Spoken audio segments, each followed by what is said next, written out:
So main question, మా subscribers ఈ video చూశారు అండ్ వాళ్ళే మీకు కాల్ చేశారు లోన్ కోసం, లేదా ఒక అన్నోన్ వ్యక్తే చూశారు అండ్ వాళ్ళకి ప్రాసెస్ ఎలా ఉంటుంది? సార్ ఫస్ట్ ఆఫ్ ఆల్ మన కాల్ రాగానే మనం షాప్ ఫోటో అడుగుతాం సార్.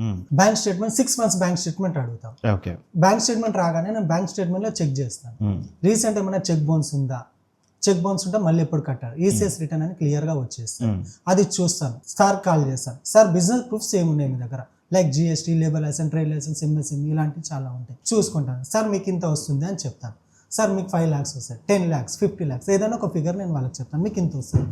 ఒకవేళ వాళ్ళు ఓకే అంటే కనుక ఇమ్మీడియట్గా నేను డాక్యుమెంట్స్ తెప్పించేసుకుంటాను, లాగిన్ చేస్తాను, బ్యాంక్ వాళ్ళు పంపించేస్తాను. నేను చెప్తాను, సార్ రేపు ఎంక్వైరీకి వస్తారు, జాగ్రత్తగా ఉండండి, షాప్ దగ్గర ఉండండి, ఎక్కడ వెళ్ళొద్దు. షాప్ క్లోజ్ ఉందంటే కనుక ఆర్సీ అంటారు, ఫ్రాడ్ కంట్రోల్, ఆర్సీ.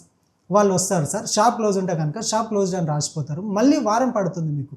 అలా కాదు, షాప్ దగ్గర ఉండమని చెప్తాను, షాప్ దగ్గర ఉంటారు. తెల్లారి మేనేజర్ వస్తాడు, తో నేను చెప్తాను, సార్ క్రెడిట్ మేనేజర్ వస్తాడు, మీరు ఈ విధంగా మాట్లాడండి, అతను ఇలాంటి క్వశ్చన్స్ అడుగుతారు, మీరు దానికి ఇలా ఆన్సర్ చెప్పండి అని చెప్పి చెప్తాను. దాన్ని బట్టి వాళ్ళు చెప్తారు. క్రెడిట్ మేనేజర్ ఏం చేస్తాడు, ఎట్లాగో మనం వాళ్ళని గైడ్ చేస్తాం కాబట్టి పర్ఫెక్ట్గా ఉంటుంది.